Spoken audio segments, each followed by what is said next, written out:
What's up, Planeswalkers? It's your boy K-Dog, back in Standard with a Boros tokens list. That's right, Boros tokens.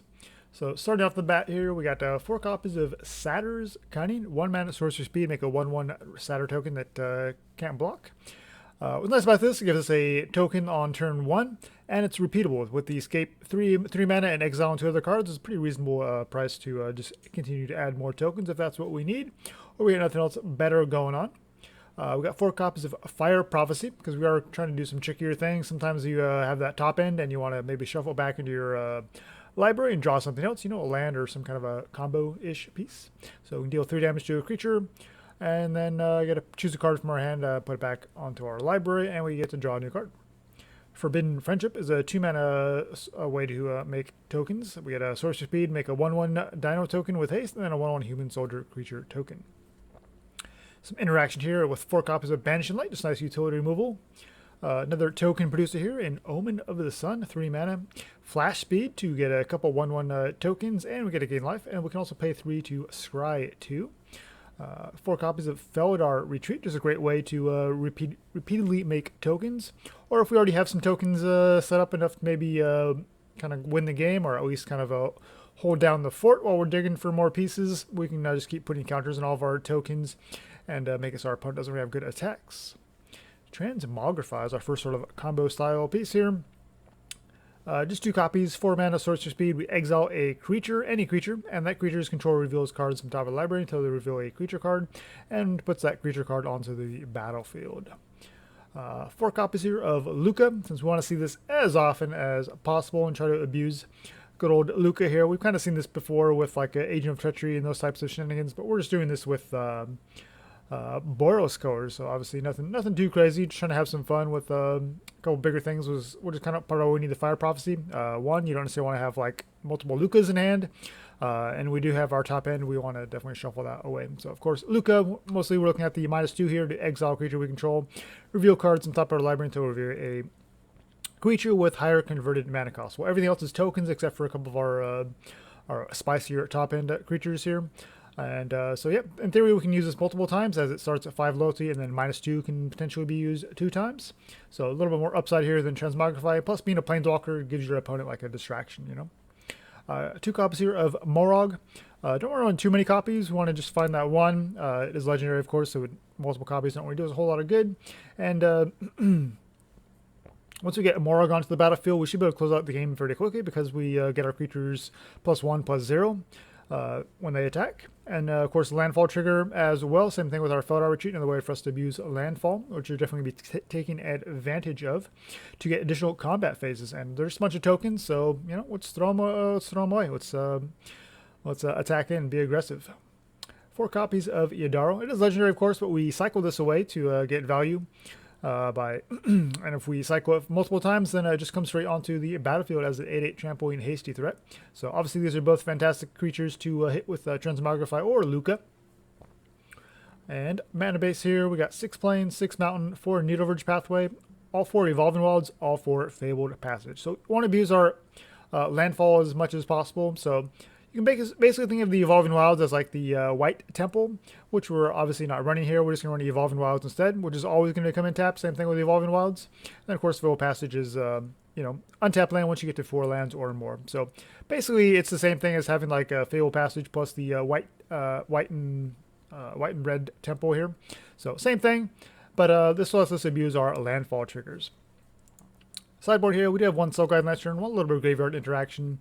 2 Phoenix of Ash for like the mill type strategy. Same thing here with the Elspeth, Sun's Nemesis. Of course, she makes tokens, so that fits in with our strategy very nicely.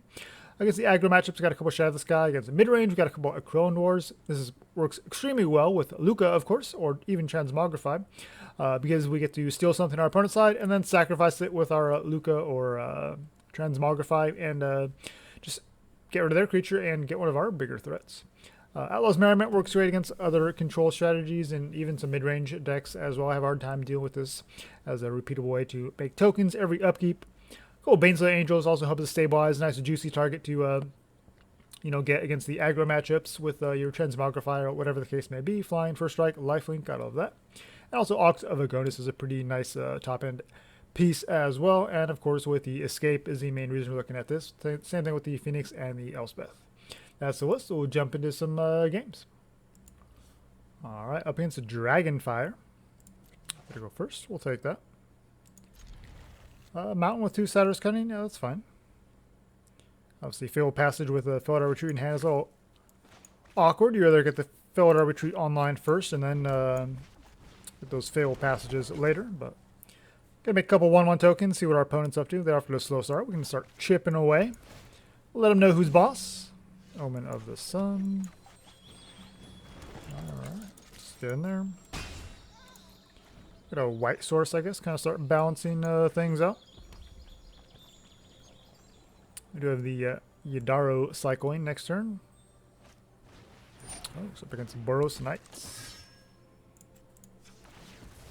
Well, we can attack just to get in for 1, but probably rather start saving these creatures, especially with a Felidar Retreat in hand.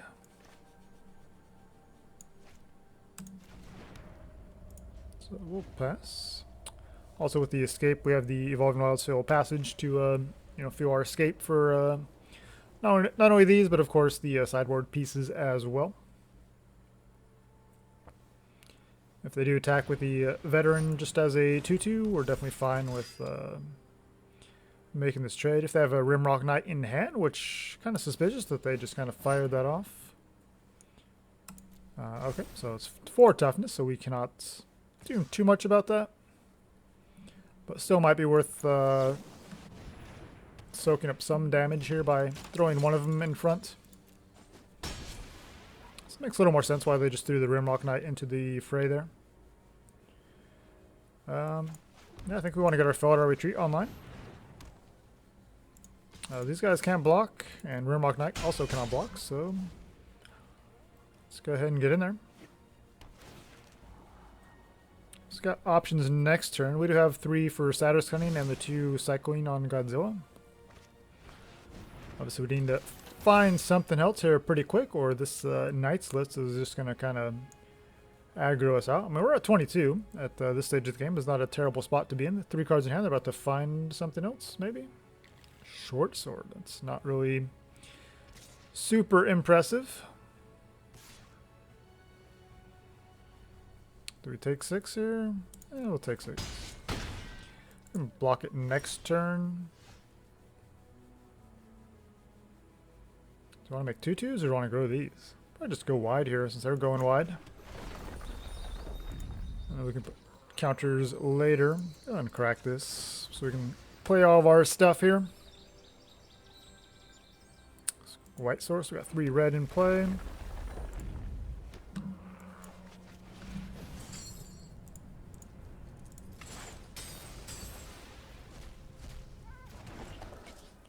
And we'll just cycle on their turn.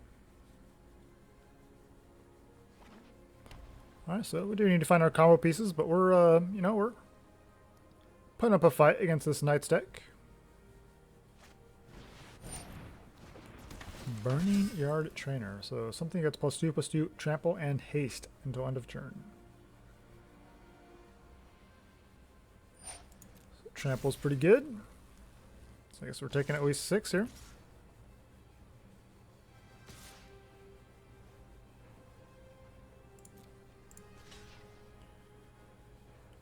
Wow.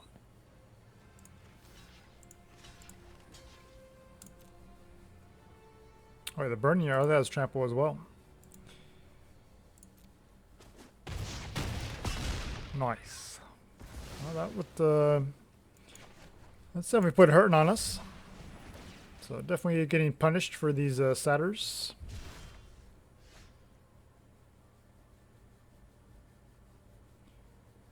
Alright, well, we're finding all of our landfall triggers.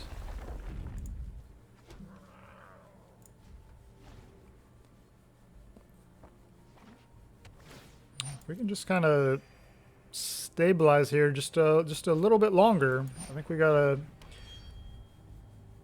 a chance. We just need to keep them at bay, but they seem to have answers here. I think with 3 creatures that can't block, I don't think that doing the +1 counter is really doing us a whole lot of good.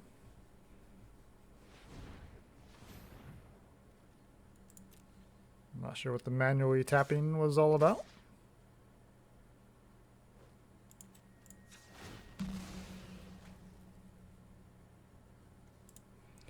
Doesn't matter, we still have all these other lands in hand.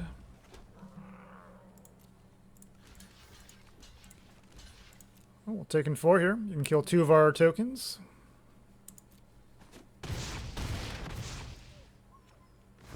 Alright, no Infuriate, so we're still alive. That trample got us pretty good. It's definitely something we're susceptible. Go wide plus trample. We're gonna activate this. Try to find you know, Lukka. Something nice here. Something nice, please.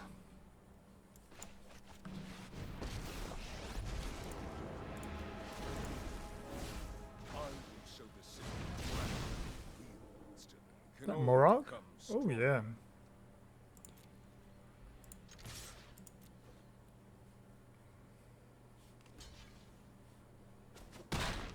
Wow, they traded off their knight there.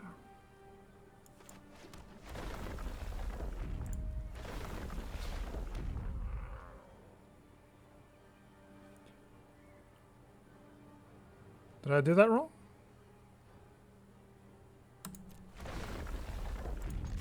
Okay. Thought we missed our second combat step there. Okay. We're good. We're good. Venerable Knights. Okay. So we got a big old 6/6. Basri's Acolyte and a Knight's deck. It's a Cleric. They value the lifelink in their main deck. I mean, I guess as a sideboard, maybe. Yeah, you're not attacking.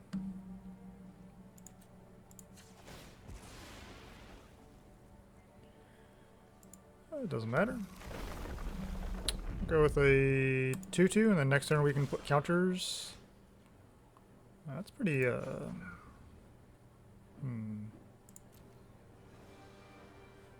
if they kill Moraug, that's fine.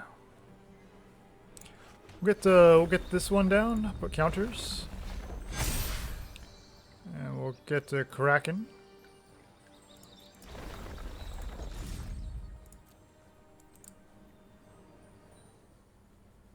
Vigilance thanks to the Felidar. So they're going to double block on Moraug.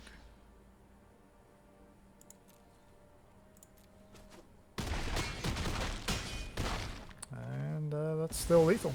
Whew. Even with the lifelink of Basri's Acolytes. Alright, that was pretty close. Alright, so against this Knights list, we want these Shatters. And this Cunning with not being able to block is pretty bad. So we'll bring in the Baneslayer Angel in that regard.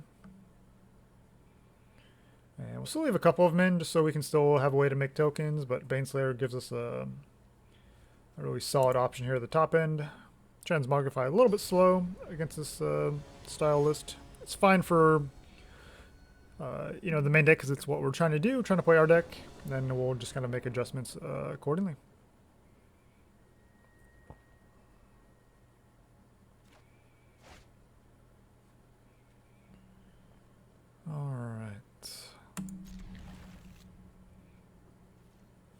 I think we're going to prioritize just having mana open to us, so having Fire Prophecy is a little more important than getting the Satyr's Cunning down here on 1. And let's get out the opponent with the tapped land in their aggro deck. I love that. Forbidden Friendship. Let's go ahead and run it out there. We got a 1/1 back on defense. Do need more lands here.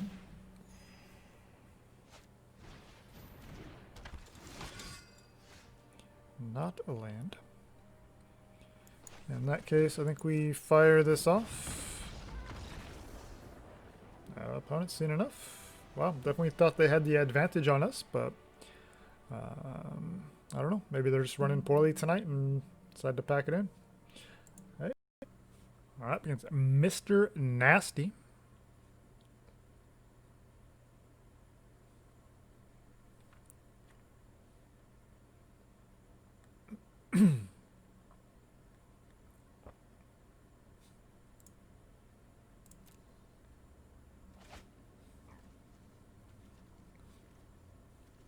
The draw seems fine. The Fire Prophecy here if we're struggling for land drops.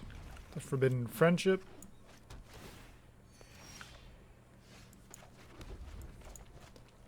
A mountain here. Maybe they'll play around a shock or something.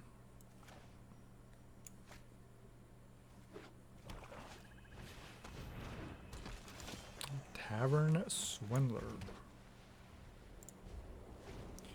Alright, let's see what else they got.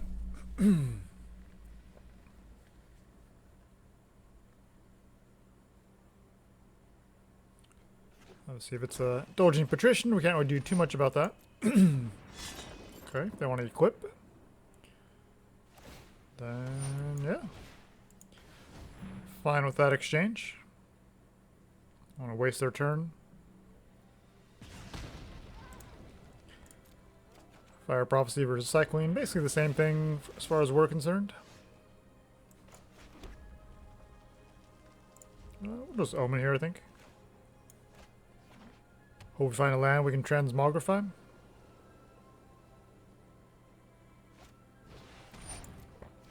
I found another one. And a Chorister. So fire off this Omen, I think.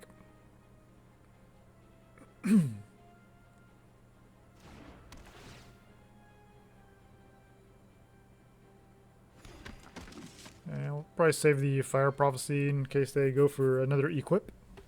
We can dig for more lands. Or we could Transmogrify.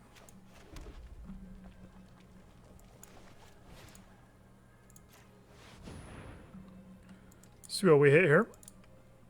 Either way, Yidaro or Moraug, we're fine.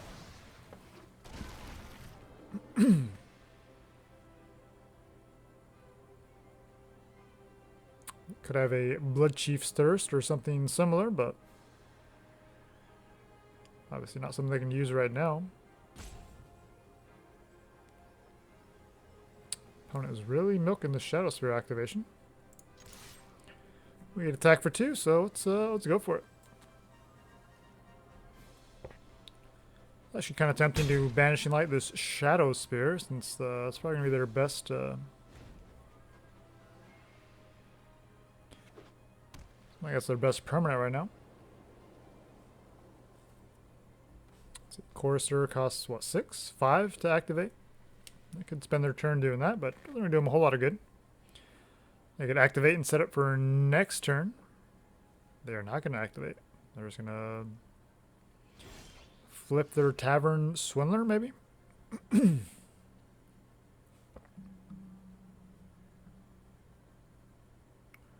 Well, missing land drops, so...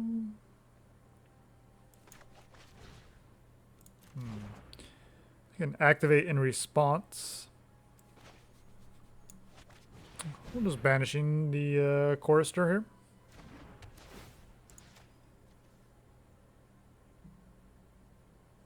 If that's what they're hoping to do, is activate it.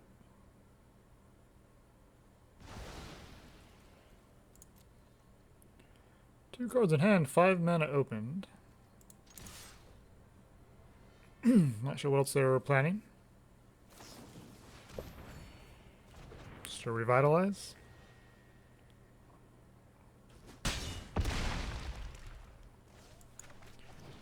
Well, we'll keep going wide here. Satyr's Cunning, go get him.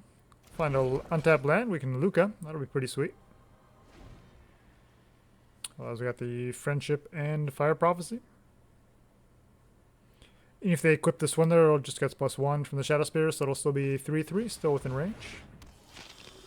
Okay, Patrician is definitely annoying against us with that 4 toughness. They're gonna get in there. 1 mana open. Is that a Light of Hope? Kind of feels like they have something here.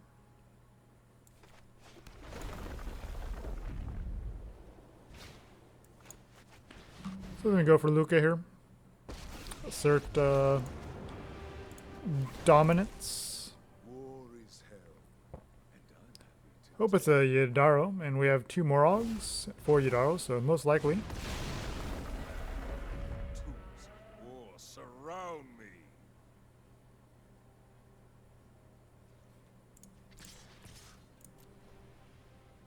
Alright, we got 9 trample plus a 7/6. You're gonna take no, that's 16, that's exactly lethal.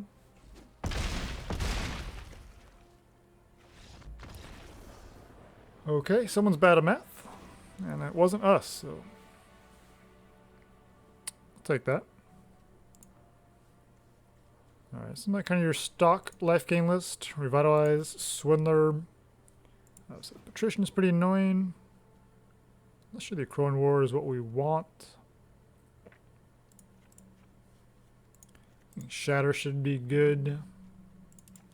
Satyrs definitely feel pretty weak, so we'll bring in Baneslayer. Works great against the Patrician.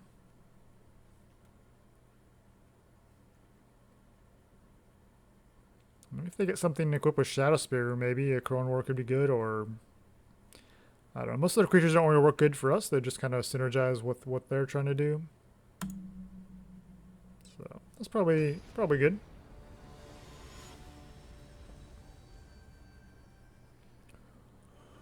Alright, Baneslayer Angel. Would be pretty nice to see. Shatter the Sky would be fine as well.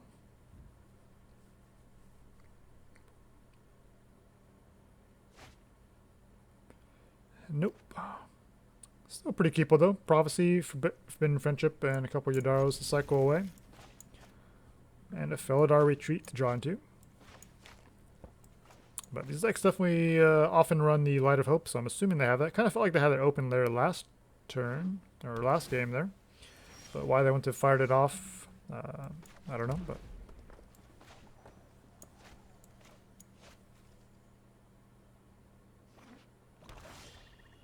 nothing for the opponent. Well, in that case, we'll fire off the Friendship. Assert dominance here. Put them back to 20. I do have the Moraug, so that'd be a good fire prophecy target. Of course, they have the Patrician.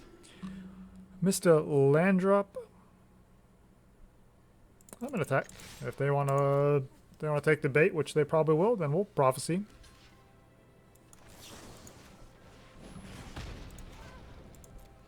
Definitely want Yidaro back, or Moraug back in our library. I'll absolutely make that trade. Still cannot find a land. Wow. Okay. So we redrew with Fire Prophecy. Now we're cycling.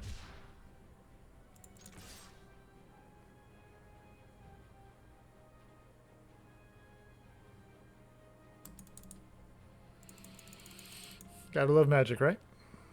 It happens. It happens. We're 11 cards deep, 2 lands. Not too crazy, you know.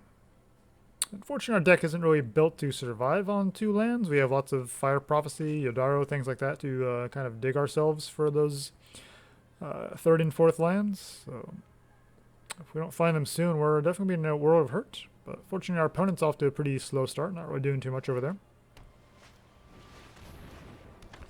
Hey, Resolute Rider's pretty annoying. Still no land.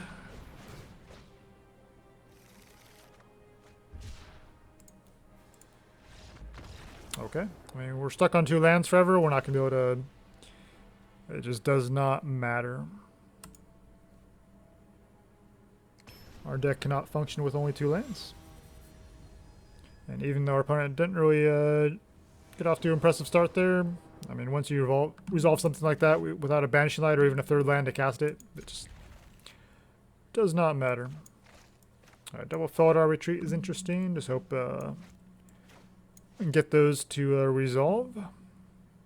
By resolve, I mean hope they don't get removed with like a Light of Hope or, you know, enchantment removal.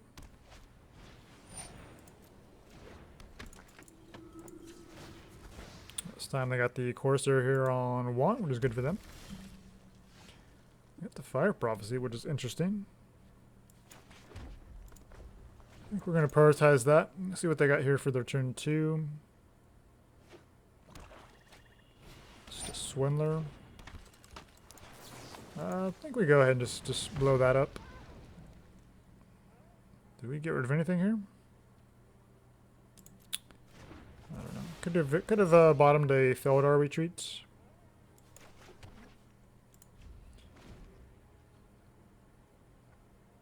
So this is where the Evolving Wilds Fabled Passage package can be a bit awkward, but we chose our Fire Prophecy there over lands, so that's fine. Something we can Banishing Light, but they're probably just going to activate the Swindler. Yeah.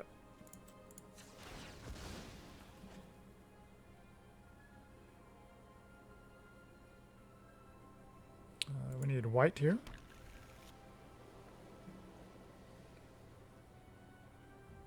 I think we're just banishing the Griffin area here.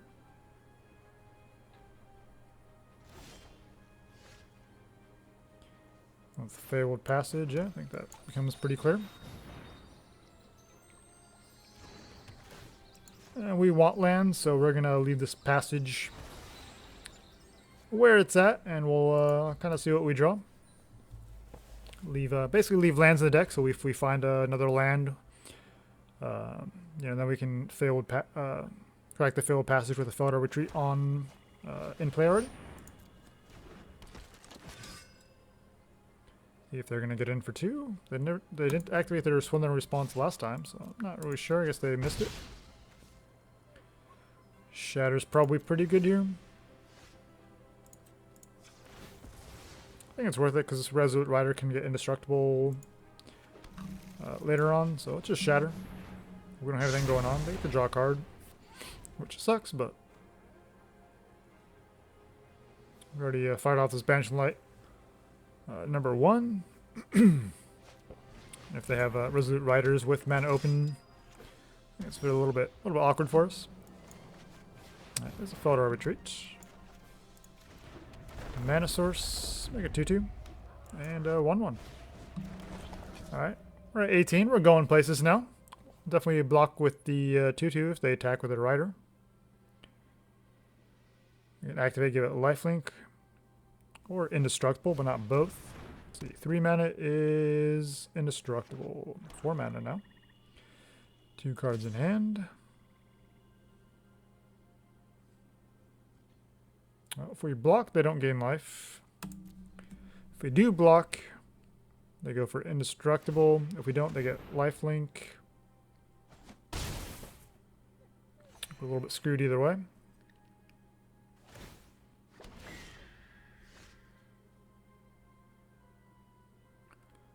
Interesting.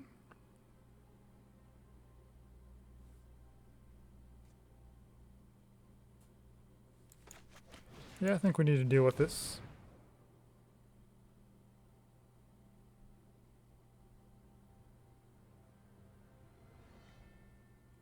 You have a response.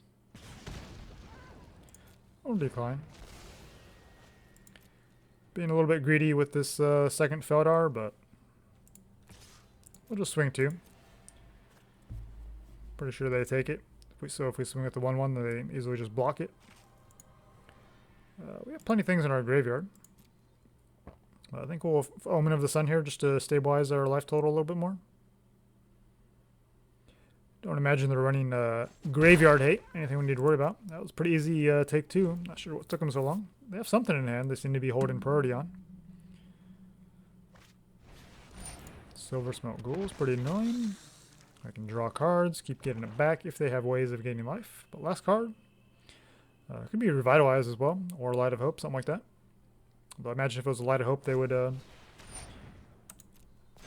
so they got a +1 counter and a lifelink. So they're going to just keep gaining 3 life every single time. That's pretty bad for us. We have Fire Prophecy, we have Banishing Lights in the deck, but if we don't draw into them soon, we're going to be having a hard time. They just got to do this over and over again for free. Get a little bit of life back.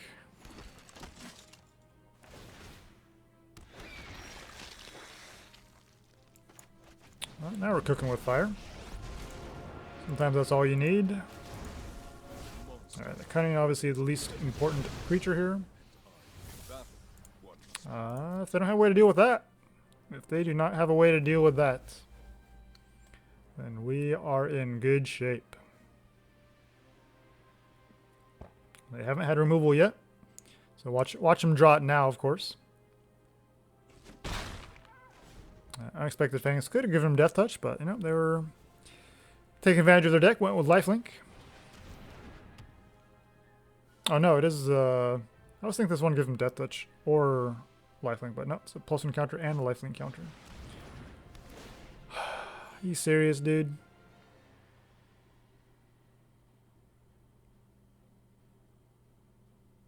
You gonna attack my Lukka? That might just be game. All right. Well, I mean that's what happens sometimes with Jank. Pretty vulnerable.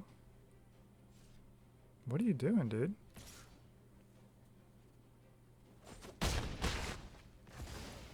Getting 3, making 2 more tokens. This is getting pretty disgusting.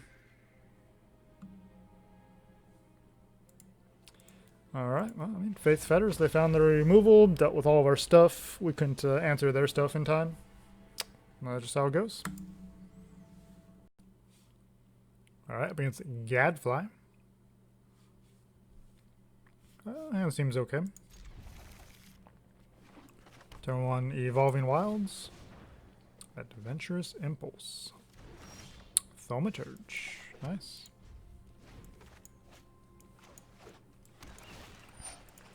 Be a good Fire Prophecy target. I have a blue tap land, so no Thaumaturge here on 2. So, Bant Enchantments. I want a mountain here, please.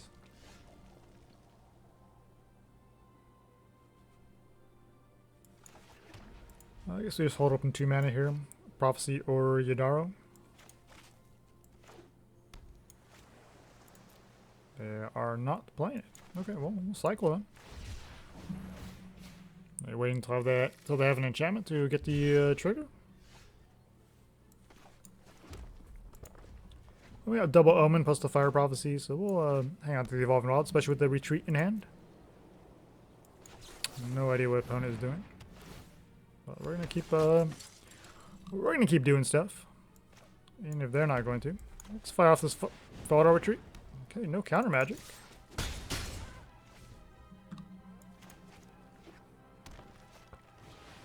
Rasta. Well, we have lots of spells, so it's kind of bad for us.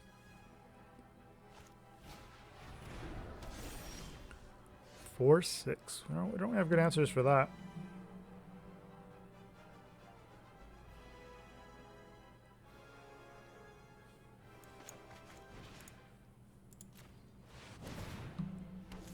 All the value. Gotta love it. That's interesting. That is interesting. I got 2/2.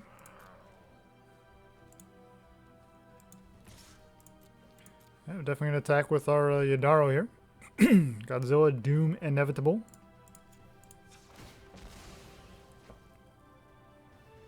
We have another white source, I guess. For counters. So down at 9. But yeah, this Rasta is definitely an issue. 3-man open, Banishing Light. Bubble Snare.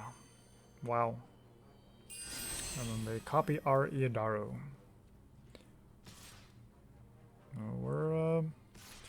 We're got here.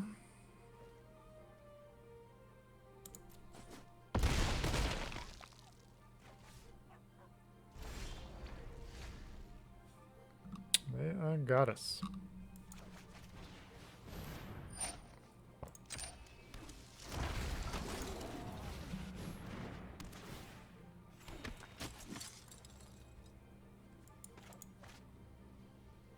Can we survive?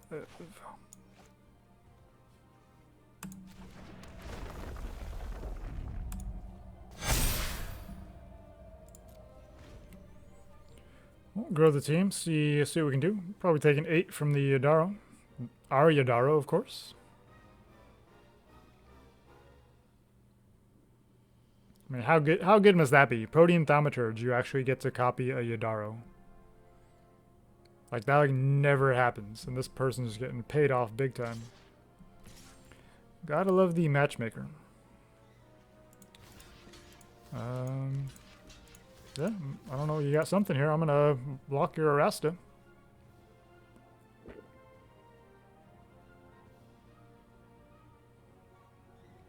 For power, you dealer's choice. You get to choose what you want to kill.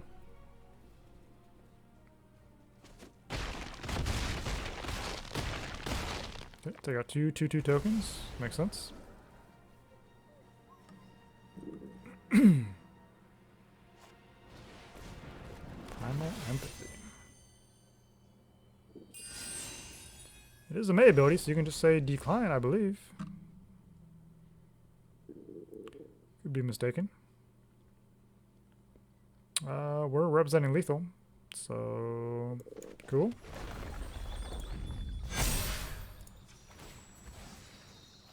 Unless they have some kind of 2-mana spell that we don't know about.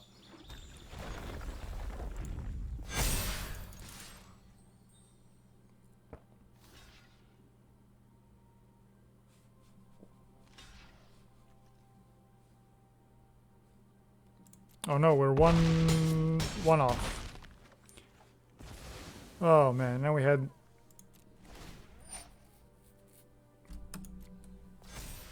Oh my goodness. I mean, they deserve the win, right? If you actually get a Protean Thaumaturge copy something like the Yidaro, it's like a once a week for this player. We got Vigilance though, so we can block it.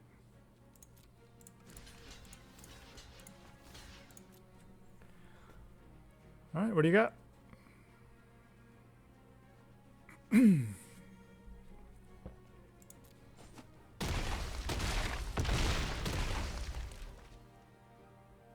Okay. Board wipe here. Banishing Fable.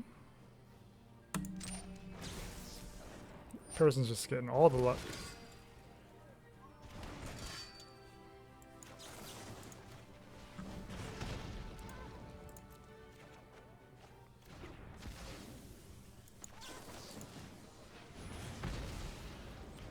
Well, that was pretty fortunate on our end as well, so. Probably should just be dead here.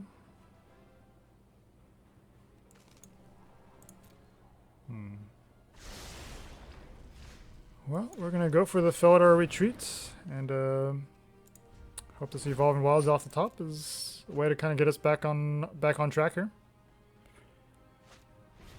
You got another Thaumaturge plus a Sentinel's Eyes to copy. Alright, Yidaro again. So opponent playing super janky cards and getting paid off big time in this matchup.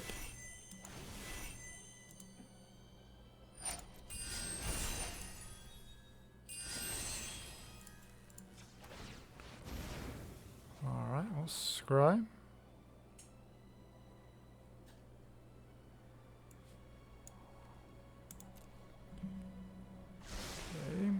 Got a Yidaro here, but this does not matter.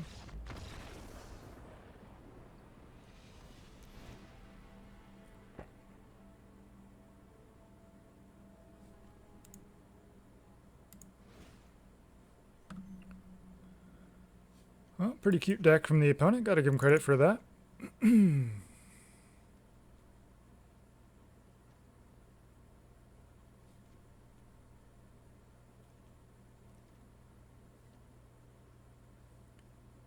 Probably want the Akroan Wars in here as well. Maybe we should have 2 Yidaros.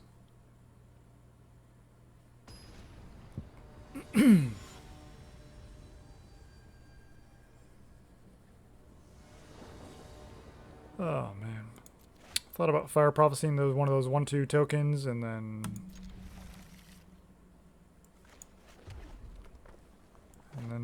didn't, so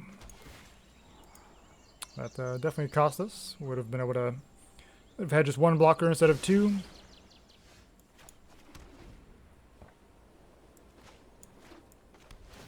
Now, sometimes you think you already did something, and then you realize after the fact that you actually didn't. Well, opponent's not doing anything yet again.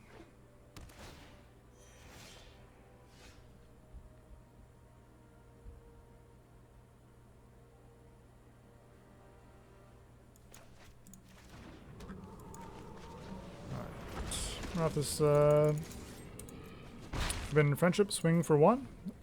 Not getting anything impressive to copy here. We do have 5 lands in hand. No idea what Midnight Clock is supposed to do against us. Are we knowing you? You think this is going to be a grind fest? I'm very curious.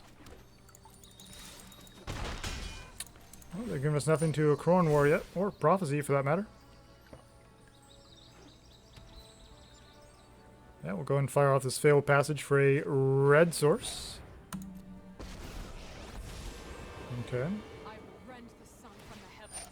Tell you, courage will bloom in all who seek justice.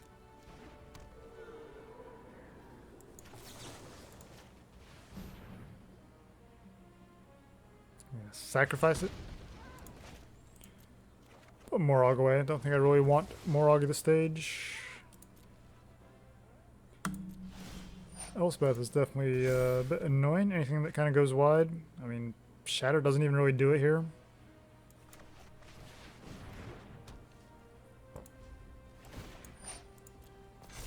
I mean, them being so slow to run out their creatures and kind of being cute with their thaumaturge and everything makes these Shatters a bit awkward. Sayona getting some nice value.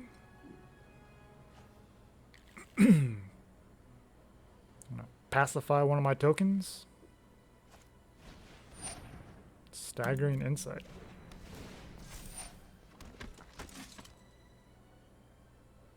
It's definitely a Prophecy target, but at this stage we're probably just looking at Heroes, rally to me.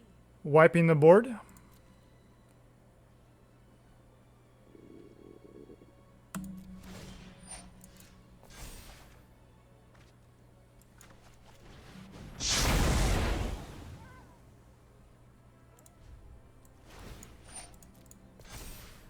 Alright, they're low on cards. Got another Sayona. Not sure I fully understand Elspeth and Midnight Clock against this. I guess they figured this might be a grindier matchup.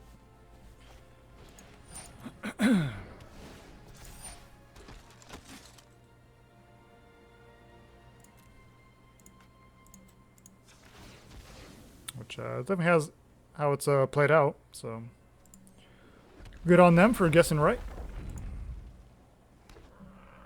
We'll start rebuilding our board with a 2-2.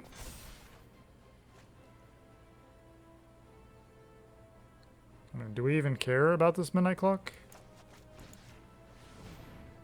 Oh, they got a million cards. That's why they're playing a million card deck.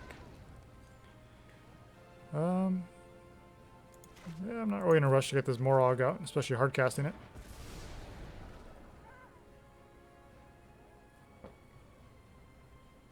I mean, I don't want them drawing like 7 new cards, is the problem.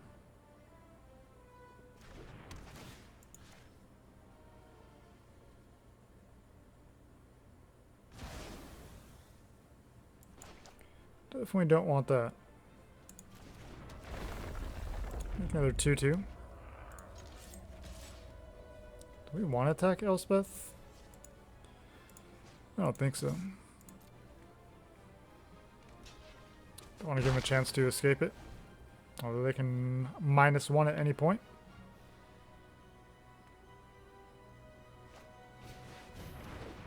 Okay. They're getting sweet value off of all their cards. We're struggling a little bit though. They're gonna Sentinel's Eyes.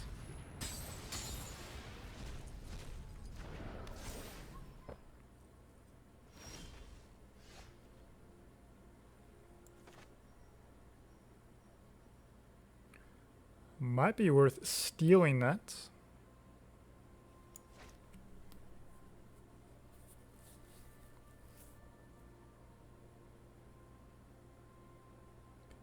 So we steal the owl now, swing for 4. The next turn we get to attack with the owl plus whatever else. For 8 total, potentially. Not sure this is correct, but we're going to go for it. And we'll just keep ignoring Elspeth. I'm going to make them earn the escape on this.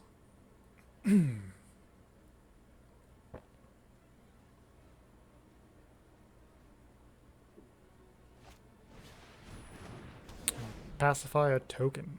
And another pacify. Well, that's interesting.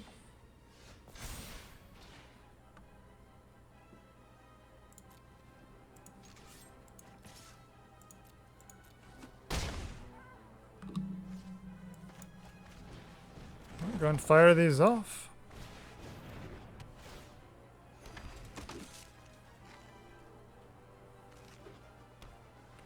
Could maybe scry in our upkeep here. It's like these draws are getting pretty important.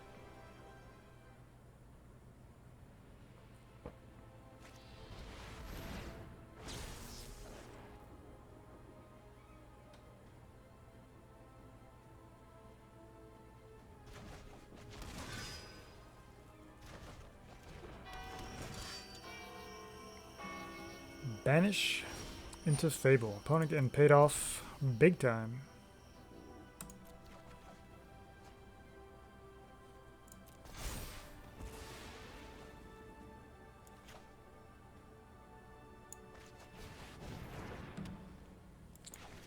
These pacifisms, our board state isn't looking too hot.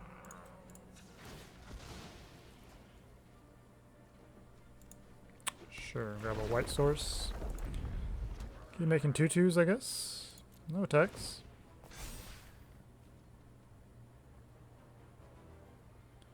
Probably banish the owl at this point. Dude.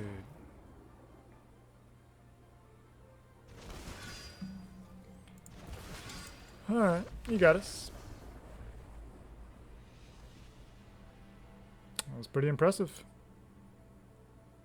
I love seeing something new. Well, not really new, I've seen it before. Something similar to it, but definitely never seen it go off that well, especially like 90 cards and you're still you know, firing off all your everything on all cylinders once you kind of stabilize. I mean, we're kind of a slower deck because we're kind of a pretty combo-y with like our Transmogrify Lukka thing, trying to fire bigger creatures, and things did not line up for us at that matchup at all. But this deck is super sweet. Don't let some of those games fool you. Obviously, Felidar Retreat gives us a nice element here as well. But yeah, we got tokens starting on turn 1 with the Cunning, got the Forbidden Friendship on 2, Omen on 3, and then you kind of look for your Retreat or Transmogrify or Lukka here starting on turns 4 and 5, and just kind of go, hopefully go ham from there and kind of find your bigger pieces here with Moraug, Yidaro, and hopefully that's good enough to close out the game pretty quickly once you get those pieces in place. But yeah, sometimes things don't work out in your favor. We got the Evolving Wilds Fabled Passage package, which can be awkward at times, but genuinely I think it kind of works okay. I think the landfall triggers are pretty important with Moraug, and most importantly the Felidar Retreat, as we need kind of all the ways to make tokens, as some of the options for token producing isn't really great in standard right now. So obviously Felidar Retreat is the best way to make tokens. So we can kind of win either with you know, cheating out some of these bigger dudes, or just kind of going wide and put counters on them with the retreat. So that's where I think the Evolving Wilds Fabled Passage package is pretty it's pretty important. And then sideboards felt pretty sweet. I do like the Merriment for the certain matchups, control, things like that. It can be hard for them to deal with. Baneslayer is great against the aggro matchup. Obviously, we're a little bit light on creatures, so sometimes it helps our opponent's removal be a little bit better. Shatter the Sky, obviously against go wide decks as well, which we had in the last game, but it was kind of awkward because it's just the way the opponent kind of sequenced everything kind of slowly, awkwardly. Made our shatters a little bit worse, which we obviously got some nice value off the 1. They just kind of let their Elspeth sit there for some reason. I don't know what that was about.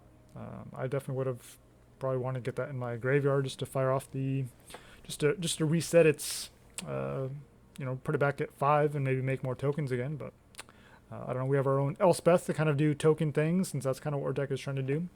And Phoenix is kind of there for the escape value to give our deck a little bit different dimensions. We can play some actual creatures instead of just creature tokens, and kind of give us a little bit different look. But yeah, with all these Evolving Wilds, Fabled Passage, obviously they also help our sideboard escape things that much better as well. So yeah, just a fun little janky way to play around with some tokens. Hope you guys enjoyed. Thanks for watching, and until next time, make sure you jank with